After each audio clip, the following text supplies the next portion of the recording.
ஒவ்வொரு பொருள்களின் மீதும் மகிழ்ச்சி அப்படின்னா, அந்த பொருள் கிடைக்கிற வரைக்கும் அதை நோக்கிய சிந்தனைகள் பயங்கர அக்ரஸிவா இருக்கும். ரொம்ப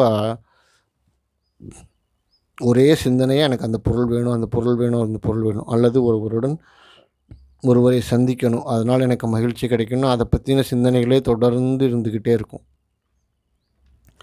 அதில் காலதாமதம் ஏற்பட்டு விட்டாலோ, அதனால நம்ம ஏத்துக்க முடியாது. அது அந்த பொருள் நமக்கு கிடைக்காட்டினாலோ, அத நம்மனால ஏத்துக்க முடியாது. எனக்கு வேணும். அப்ப அது வேறு விதமா முயற்சிக்கணும். இப்படின்ற நிலையே போய்க்கிட்டே இருக்கும் பொழுது, சரி இவ்வளோ நாள் ட்ரை பண்ணிட்டீங்க. ஒரு நாள் அது நடந்துருச்சு. நடந்ததற்கப்புறம் அந்த சிந்தனை உங்களுக்கு எங்க போச்சு?